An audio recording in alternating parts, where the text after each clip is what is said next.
كريما نستجيرا أشرفا. نحمده ونصلي ونسلم على رسوله الكريم. أما بعد، فأعوذ بالله من الشيطان الرجيم. بسم الله الرحمن الرحيم.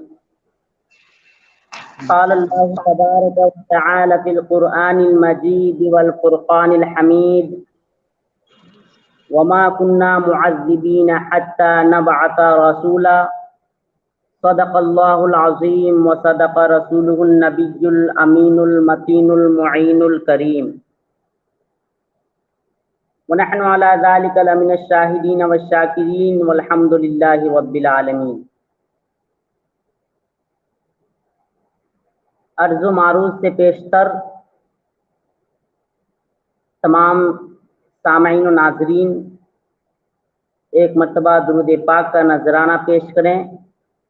پڑھیں: اللہم صلی علی سیدنا مولانا محمد بارک وسلم. صلاۃ و سلام علیک یا رسول اللہ، صلاۃ و سلام علیک یا حبیب اللہ صلی اللہ تعالی علیہ وسلم. سامعین و ناظرین، آج میری تقریر کا عنوان ہے حیات والدین مصطفیٰ صلی اللہ تعالی علیہ وسلم.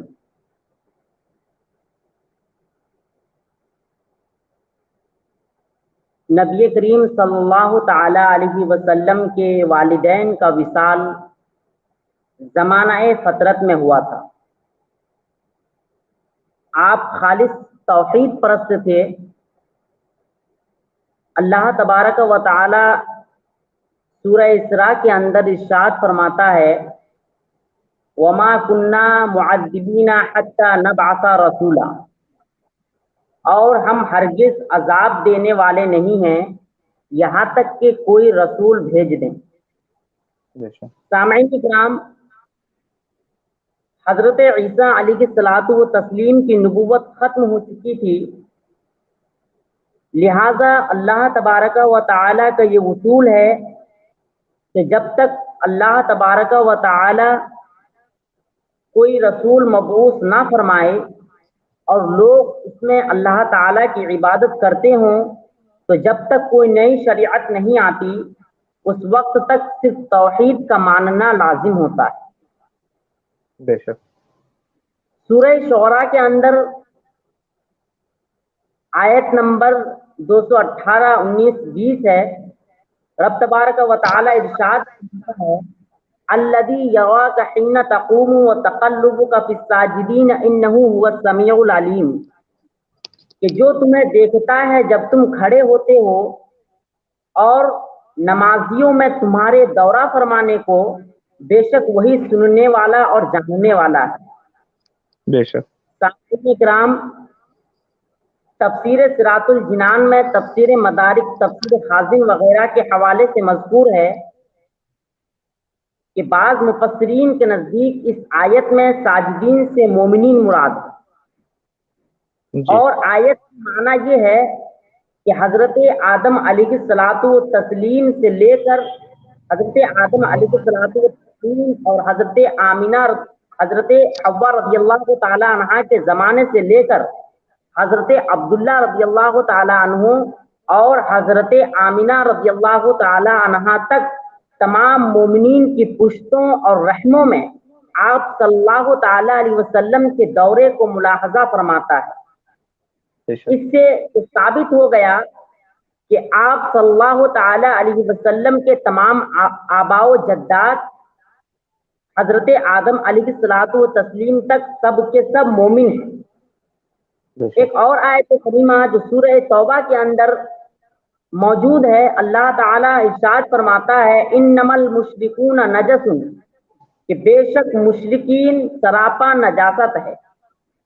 اور نبی کریم صلی اللہ علیہ وسلم نے ارشاد فرمایا: لم ازل انقل من اصلاب الطاہرین الی ارحام الطاہرات، کہ میں ہمیشہ پاک مردوں کی صلبوں سے پاک بیویوں کی طرف منتقل ہوتا رہا.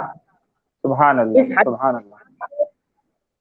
ابو نعیم نے دلائل النبوہ میں حضرت ابن عباس رضی اللہ تعالی عنہ سے روایت کیا ہے۔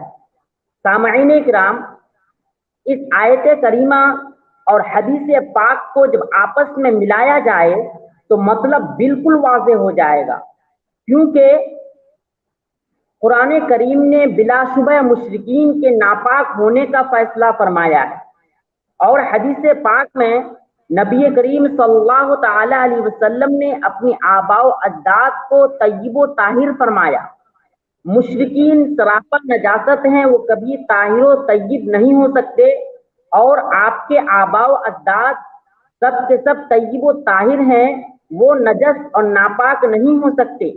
لہذا یہ ذاتی طور پر نتیجہ نکلے گا کہ آپ کے تمام آباء و جداد آباء و اجداد، امہات و جداد سب کے سب مومن اور موحد تھے، مشرک اور کافر نہ تھے۔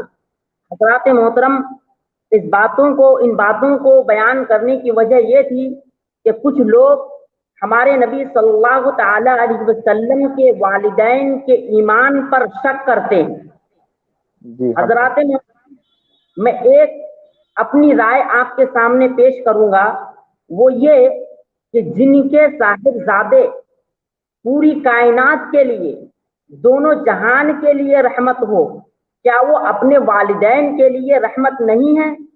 اپنے والدین کے لیے رحمت نہیں ہوں گے؟ حضرات محترم، تو بلا شبہ ہمارے آقائے کریم رؤوف الرحیم صلی اللہ تعالی علیہ وسلم کے والدین کریمین مومن اور موحد تھے۔ حضرات محترم، مدارج النبوہ میں حضرت عبداللہ رضی اللہ تعالی عنہ کے تعلق سے مذکور ہے کہ آپ نبی کریم صلی اللہ تعالی علیہ وسلم کے والد محترم ہیں۔ آپ کا اسم گرامی عبداللہ اور کنیت ابو قسم یعنی خیر اور بھلائی کو سمیٹنے والے ابو محمد اور ابو احمد ہے، اور آپ کا لقب ذبیح اللہ ہے۔ سامعین اکرام، آپ نے یہ سنا ہوگا کہ ذبیح اللہ یہ حضرت اسماعیل علیہ الصلوۃ والتسلیم کا لقب ہے، تو آئیے میں اس لقب کا پس منظر بھی آپ کے سامنے پیش کر دوں۔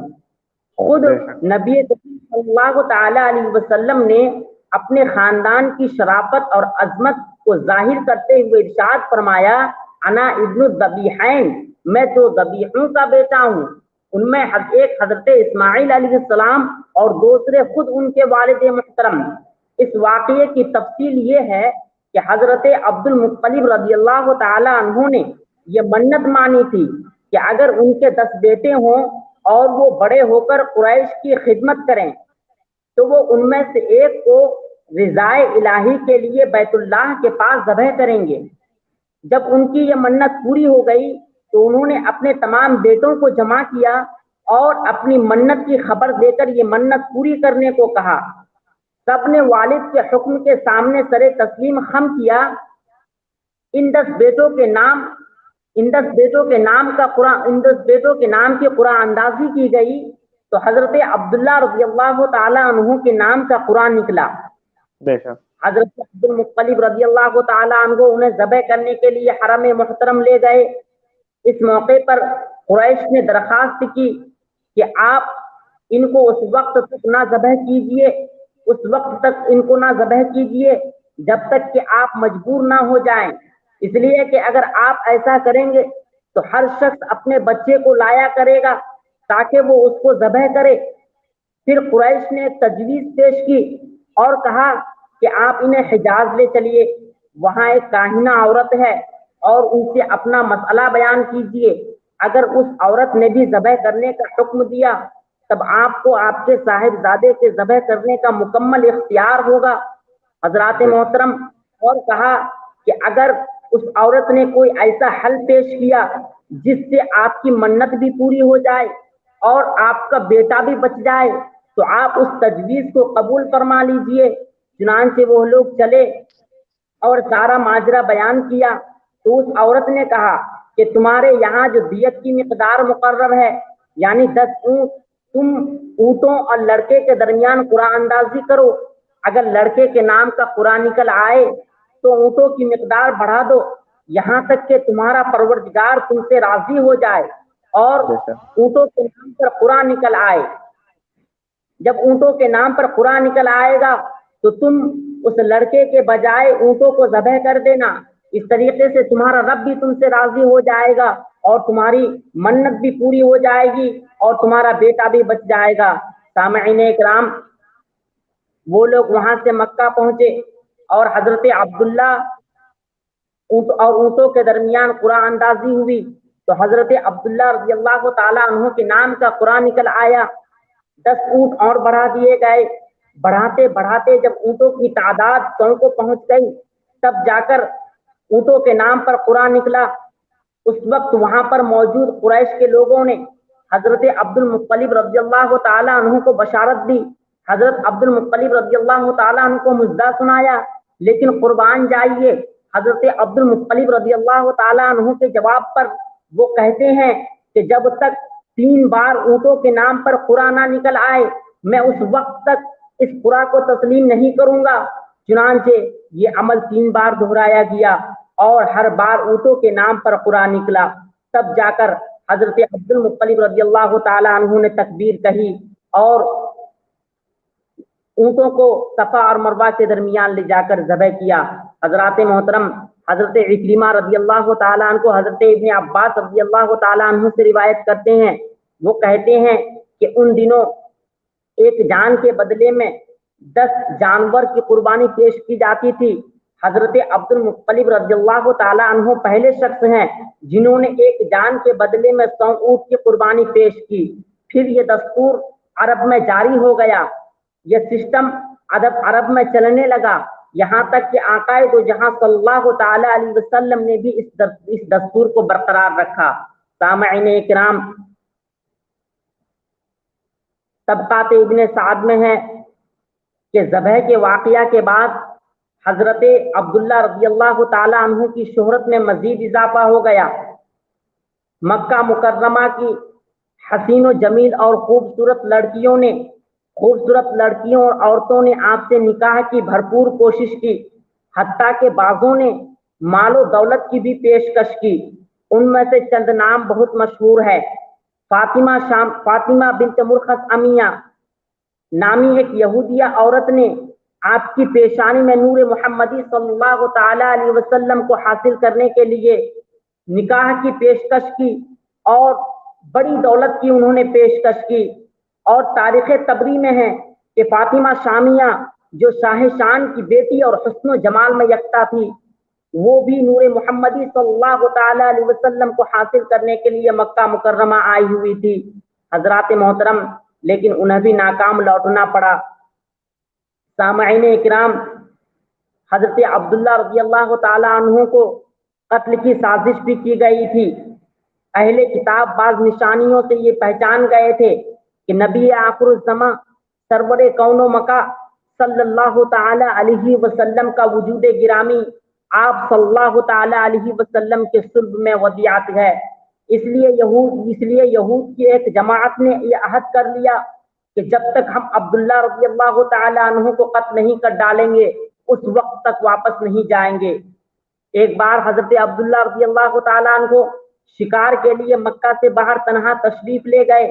ان بدبختوں نے موقع غنیمت جان کر حملے کے ارادے سے اپنی تلواریں نیاموں سے کھینچ لی، لیکن رب ذوالجلال کو کب منظور ہوتا کہ ان کے والد بزرگوار قتل کر دیے جائیں جو ساری جہان کے لیے رحمت ہے، جن کی وجہ سے یہ کائنات وجود میں آئی ہے. سامعین اکرام، حضرت عبداللہ رضی اللہ تعالیٰ عنہ کی حفاظت کے لیے آسمان سے کچھ سوار نمودار ہوئے اور ان بدکردار یہودیوں کو قتل کر دیا. حسن اتفاق سے اس واقعے کو حضرت آمینہ رضی اللہ تعالی عنہا کے والد محترم حضرت وہب بن عبد مناف نے اپنی آنکھوں سے دیکھا تھا، جس سے ان کے دل میں عظمت بیٹھ چکی تھی. حضرت عبداللہ رضی اللہ تعالی عنہ کی عظمت اور عزت ان کے دل میں بیٹھ چکی تھی. حضرات محترم، حضرت آمینہ رضی اللہ تعالی عنہ کے والد محترم خود حضرت عبد المطلب رضی اللہ تعالی عنہ سے اپنی نور نظر لخت جگر حضرت آمینہ رضی اللہ تعالی عنہ کے نکاح کی پیشکش کی، نکاح کی خواہش ظاہر کی، جو قبول کر لی گئی۔ سامعین اکرام، معارج النبوہ میں آپ کے وفات کے سلسلے سے اس طریقے سے بیان کیا گیا ہے کہ آپ قریش کے قافلے کے ساتھ بغرض تجارت ملک شام تشریف لے گئے، ملک شام تشریف لے گئے۔ دوران سفر آپ بیمار پڑ گئے۔ واپسی پر جب یہ قافلہ مدینہ منورہ کے پاس سے گزرا تو آپ وہیں اپنے والد کے ننیال میں قیام پذیر ہو گئے، وہیں پر آپ رک گئے اور 25 سال کی عمر میں وہیں پر آپ کا انتقال پرملال ہو گیا۔ محترم سامعین اکرام، اب آئیے حضرت آمینہ رضی اللہ تعالی عنہ کے تعلق سے اختصار کے ساتھ چند باتیں بیان کر کے رخصت ہو جاؤں۔ حضرت آمینہ رضی اللہ تعالی عنہ کس قدر خوش نصیب خاتون ہیں کہ آپ کو نبی اکرم صلی اللہ تعالی علیہ وسلم کی والدہ ماجدہ ہونے کا شرف حاصل ہے۔ دلائل النبوہ میں ہے کہ آپ کے والد کا نام وہب بن عبد مناف اور والدہ کا نام برہ تھا۔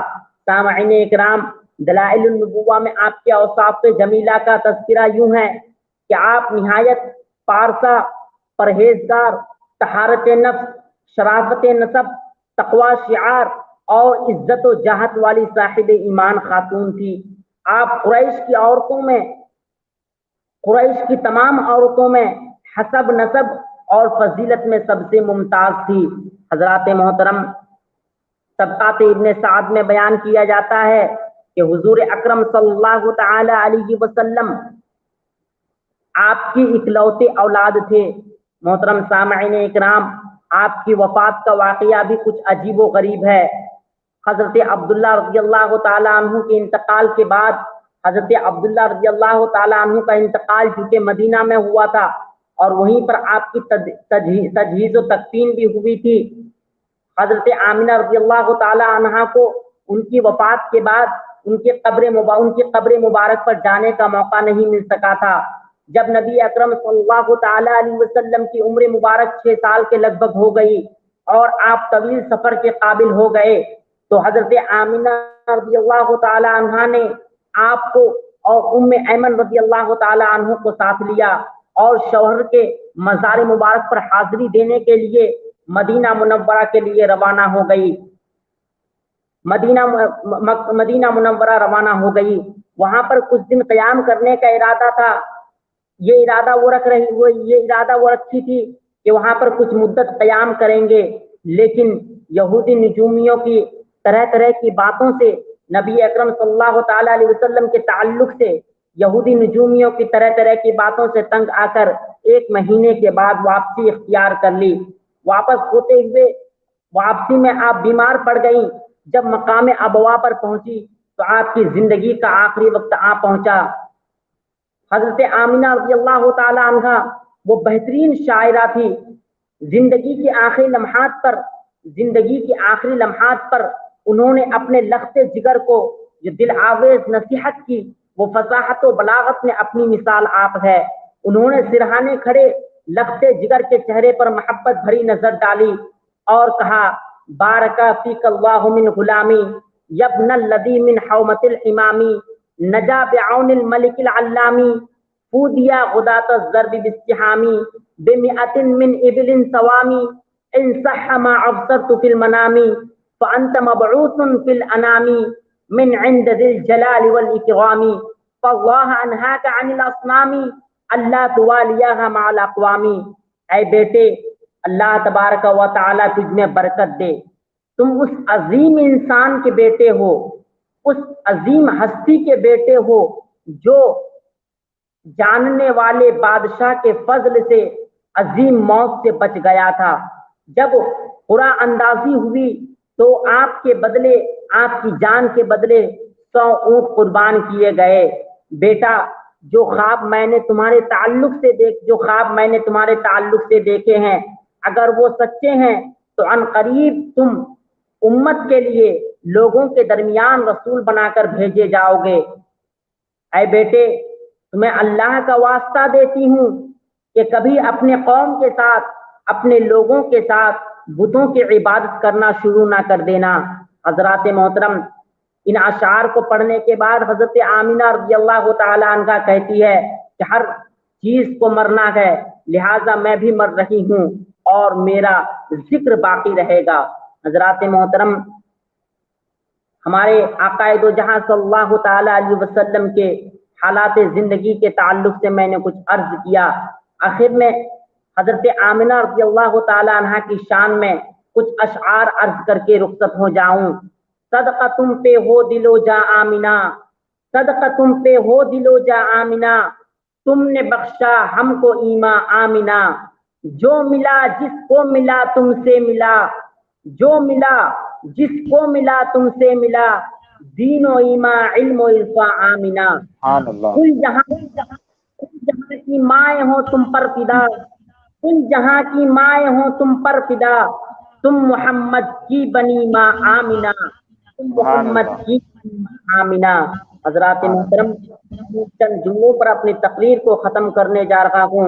اللہ تبارک و تعالیٰ کی بارگاہ میں دعا ہے کہ ہمیں نبی کریم صلی اللہ تعالی علیہ وسلم کے والدین کے صدقے اپنے والدین کا مطیع،